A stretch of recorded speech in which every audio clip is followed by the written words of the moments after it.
Coming up on After the Whistle, high school sports continue on as they are about 1 month away from the end of their regular season. Plus, a look at what to expect for both Penn State men's and women's lacrosse as they head into their Big Ten tournaments. And a look into which former Penn Staters will be waiting to hear their names get called on draft night. All that and more coming up on After the Whistle.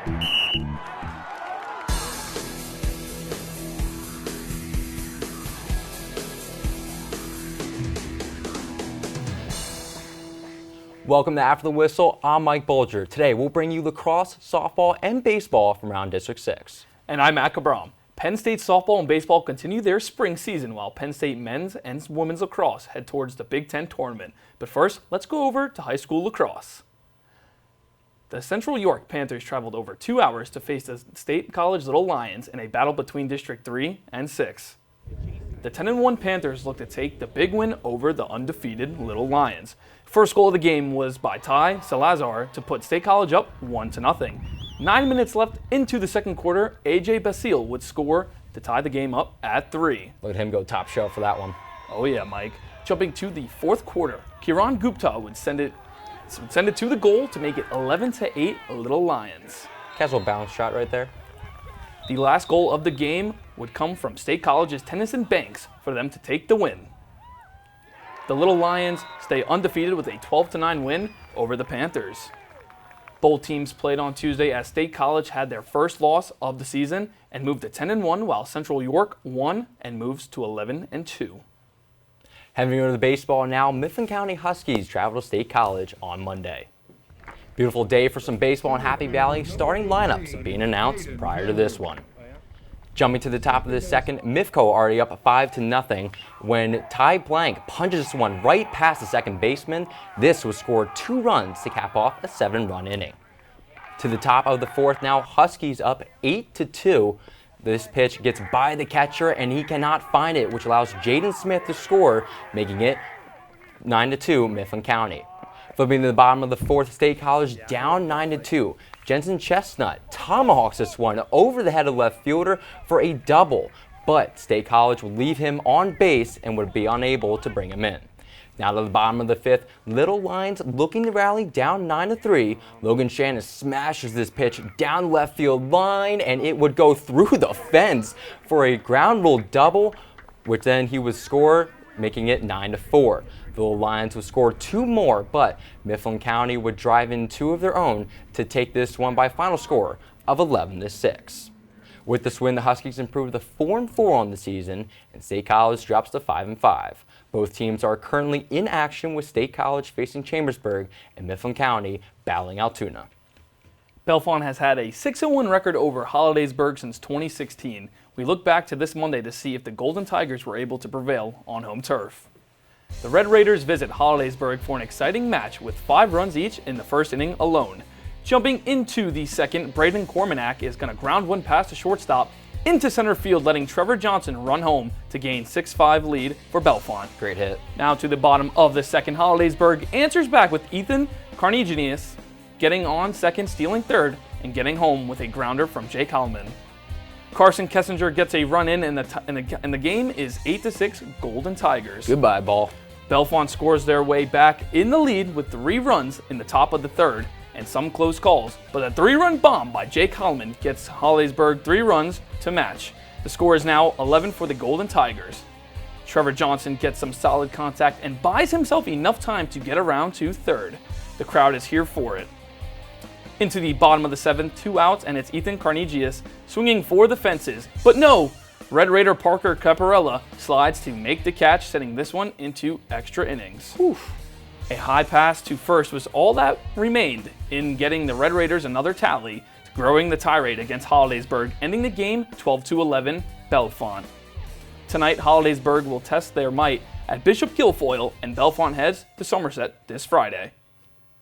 It's a little windy, a little cloudy yesterday, but that did not stop Trinity from traveling to State College for some girls JV lacrosse. Trinity trailing 1-0 early in the first quarter. It's Caitlin Mangle who takes it in for herself and buries it for the goal in the bottom left corner. Game is now tied at 1. Halfway through the second quarter, it's McKenna Kuka bobbing and weaving. Look at her dodge through everybody, through the defenders to give State College a 2-1 lead. Great play there. What a move. Don't blink. Eli Dubé with the catch, grab, and score. Let's take another look at that one. You can see right here, she goes up for it, grabs it, dunks it. Great play. What a highlight reel, Mike. Trinity trailing 3-1 now. It's Hennon Eager off the give and go, making it 4-1 State College. We skip to the fourth quarter where it's Eager again with a dagger. Her second of the afternoon and puts State College up 6-2. The Lions tacked on a few more to win 8-2 in dominant fashion. Trinity will play on Thursday at home against Cumberland Valley. Meanwhile, State College will travel to Redland Senior High School on to Thursday. State College and Chambersburg dukes it out on the softball diamond. Addie Harpster in the circle today, and she would deal. First inning, Addie Zell, comebacker to Harpster, easy put out here. Comes the strikeouts. Sammy Paytu fanned her. Celine Knoll takes a seat. That would end the first inning. Now to the second, still scoreless. Sanae Jones ahead on the pitch. 2 batters later, runner goes. Elizabeth Sikorsky guns her down to get the out. Beautiful put out there by the catcher. What an arm. Then Harpster, well, you know the rest. 5 strikeouts in 2 innings of work. State College even with Chambersburg 0-0. Wheeling and dealing. Pitcher's duel there, Matt. You might have noticed this was not the full result. Well, our reporter Ben Palillo is at the game. Ben, how's it going? Thanks, guys. Behind us, we have a big softball game. It's been the Allie Harpster show here for State College as she's pitched magnificently in the circle and hit a 2-run shot right over that right field wall to make it 2-1. It's now 2-1 as they've gotten a little bit of comeback on our right side. We have a baseball game as well, so a lot of action here today.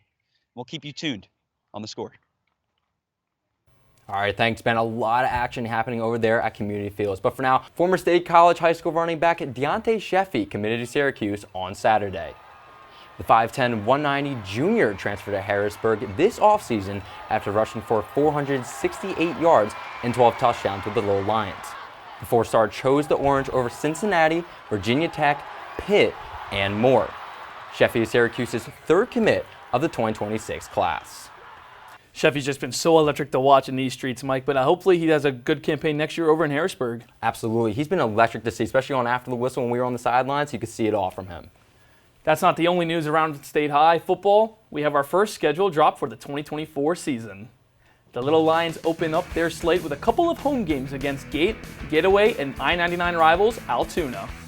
They don't have to wait long to see Sheffy again as they visit his new Cougar team for a Saturday afternoon game on September 7th, followed by 2 more road games with Cumberland Valley and Chambersburg. They'll be back at Medler Field.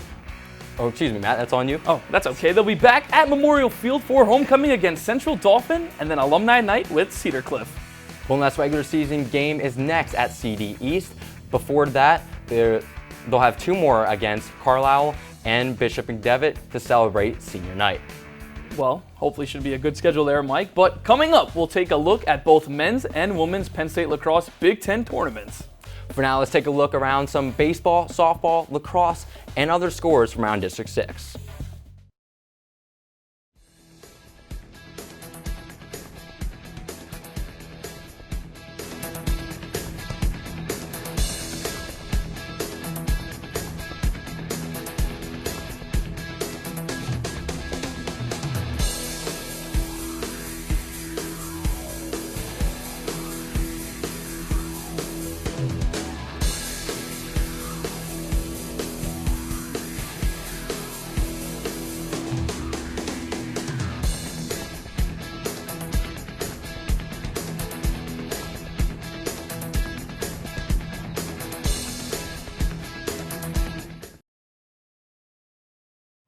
Welcome back to After the Whistle, brought to you by Com Radio, the Center County Report, and Penn State's chapter of Awesome.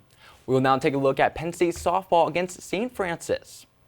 This past Tuesday, the Penn State Nittany Lions hosted the St. Francis Red Flash at Beard Field for a battle between Pennsylvania rivals. The game was also Staff Appreciation Night. We'll go now to the bottom of the second. Giselle Hernandez bunts and reaches on a throwing error by the third baseman, driving in 1 run to put the blue and white up early. Bottom of the 5th now, Liana Jones lays down this bunt, and the play at home, no good. Nittany Lions go up 2-0. Very close call there. Top of the sixth now, Nittany Lions seemingly in trouble. Madeline Wilson drives this one, but it's caught by Hernandez. She's going to tag first for the double play. Amazing play right there. But the red flashes wouldn't go away easily, scoring 2 more in the top of the 7th to force extra innings. Bottom of the 9th now, a wild pitch sends Hernandez running into score, and that would end the game. Penn State would win it 3-2. With the win, Penn State advances to 33-12 on the season and will host Michigan this weekend at home. While for St. Francis, they fall to 31-12 overall and will head to New York this weekend to take on Wagner. What a fight by the Red Flash there, Mike, but that's a massive walk-off win for the softball team. Hopefully they can end the season with some hardware. Absolutely. It's going to be tough, though, in these final weeks. A lot of weather conditionings affecting games. 100%, Mike. But Penn State baseball was supposed to take on West Virginia today, but the game was canceled this morning. That's right. Our own Hannah Valcourt is outside Medler Field with all the details about the cancellation. Hannah? Well, guys, you aren't seeing things. That is the sun shining behind me. But earlier today, we had heavy rainstorms that rolled through State College to cause unplayable conditions. Tonight's game was supposed to be the trucker hat giveaway for students in attendance. Penn State will now look forward to play Minnesota in a 3-game series this weekend. Don't worry, students, you can still get your hats to block that sun, as they will now be handed out on Friday. From sunny Medler Field, I'm Hannah Valcourt for After the Whistle. Back to you guys in the studio. Thanks, Hannah. Now over to Panzer Stadium for some lacrosse. Penn State women's lacrosse took on Johns Hopkins in their final regular season home game. Elena Costa scored within 3 minutes for the Blue Jays. Let's look at that goal there. Bang. What a goal there for the Blue Jays. Megan Murray got the Nittany Lions started with an unassisted goal, cutting the score to 2-1. John right Hopkins corner. leads 5-3 going into the second. Thank you, Mike. Charlotte Smith scored a free position goal, making it 6-3, and then Megan Murray intercepted a pass to march the ball up the field, setting up Kristen O'Neill to score, cutting the game 2-1. A little coast-to-coast action there. What a snipe there by O'Neill, but then goals by Lauren Salt and Megan Murray helped the Nittany Lions lead by 1 going into the half. Goalie Sydney Manning has a huge stop to keep the Nittany Lions ahead. Nice save. But Penn State keeps their dominance as Brooke Haas scored a behind-the-back goal to help the Nittany Lions lead. Look at that there, Mike, behind the back. Penn State went on to score 2 more goals to take the 16-13 win over Johns Hopkins. The Nittany Lions moved to 9-6 on their season. They will play Ohio State in the Big Ten tournament at Panzer Stadium on Saturday. Johns Hopkins falls to 10-6 and will to take on Michigan on Saturday to play in the Big Ten tournament. Sticking at Panzer Stadium, Penn State men's and women's lacrosse capped off the regular seasons last week with dominant wins over conference foes. Now, both teams will gear up for the 2024 Big Ten tournament on Saturday. The men's team finished the regular season with a 9-3 record that earned them the 3 seed in the tournament.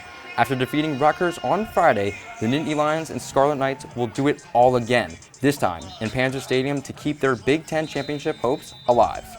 Over to the women's team now, Penn State, with that win, secured the 2nd seed after a 9-6 season and a win again over Johns Hopkins. They will face Ohio State and Happy Valley at noon before the men's game. Looking at the women's Big Ten tournament standings, the Blue and White will be joined by 6 other conference teams. Northwestern takes the number 1 spot and will have a first-round bye.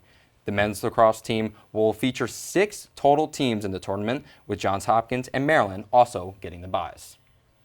As you might remember from last week, the Olympic trial were held in the Bryce Jordan Center last Friday and Saturday. Well, here are the results, and here they are. Here's the official men's Olympic team, which features a very familiar name to Penn Staters, Aaron Brooks. And Mike, this is just a massive Olympic men's team here. Hopefully they can go take home some gold. Absolutely, and Aaron Brooks almost on that same dominant level of Carter Starachi, and everybody knows the success he's had throughout his college career. And now here is the official women's Olympic team. And Mike, that's great that we have an Olympic women's team for wrestling going into, these 2024 Olympics. Absolutely. Last week during media time, they really talked about and honed in on how women's wrestling is getting a lot of recognition, not only at the national stage, but the high school stage, and we've seen that here on After the Whistle. All these names you just saw will head to Paris this summer for the Olympics to represent the United States. The 2024 NFL Draft is set to kick off on Thursday night in Detroit, with 13 Nittany Lions hoping to hear their name get called. Penn State has 5 offensive, 7 defensive, and 1 special teams player entering the draft. Offensive tackle Olu Fashanu and edge rusher Chop Robinson are projected first-round picks. You can stay up to date on the draft and where former Penn Staters go on Com Radio's NFL Draft Show, airing on Thursday and Friday evenings. Hopefully, Mike, we see some of those blue and white players get drafted into the league. I mean, we've been here with them in school, and now we get to follow them for the rest of the time in the NFL. Absolutely, and seeing how that season ended last year, they're looking for a high note in their offseason. 100%. But as the end of Penn State year is this week, this will be after the Whistle's last show until the fall. But it is only right to show you the top 5 plays from January to now. Let's do it. Coming in at number 5, Kyle Hannon sends the ball to the moon and back for a 3-run bomb over the right field wall, and look at that bat flip. Woo! All the way gone. Now over to number 4, Vanderbilt's Sammy Nusha hands it off to Molly Finley, as we saw that celebration there, to Molly Finley, who goes no looks behind the back to get this goal right here. Then she gets absolutely swarmed by her teammates in a torrential downpour. We have to look at that one again, Matt. Look at this. Great pass, behind the back, no look. Unbelievable. No chance for the goalie. But now in at number 3, Jack Frassione makes an incredible save between his legs, then hops like an Easter bunny to end Maryland's possession. What a save there, Mike. And guess what? He literally just earned Big Ten Specialist Team of the Year. So congratulations to him. Great honor there. Now over to number 2, Ryan Sheffield makes this spectacular catch. You can see the ball get driven to left field. It's going to land. No, what a grab. He loses his hat in the process to get the out. But what a play, making his parents and his team proud. Let's look at this one again. Oh my goodness, what a catch. What a catch. I couldn't do that if I tried, Matt. Shoestring catch. But now at number 1, our best play of the semester comes on a turnover in transition, and Eli Muthler spinning through 2 defenders, throwing it up and praying it, and it gets answered as he heads to the line to make a 3-point play. What a way to end our top plays of the spring. Absolutely unbelievable, Matt. I really don't understand how some of these plays happen at the high school level, because you see a lot of it nationally on SportsCenter, but guess what? We've got you covered. This is basically our SportsCenter here, Mike. Pretty much. Well, that's going to do it for our show for this semester. We want to thank you and everybody behind the scenes and in front of the camera for all their hard work throughout this semester. Now, we want to thank you guys for tuning in every single week to After the Whistle. Till next time, I'm Mike Bolger. And I'm Matt Cabram. For updates over the summer, follow our Twitter and Instagram at ATWPSU, and we will see you in the fall right here on After the Whistle.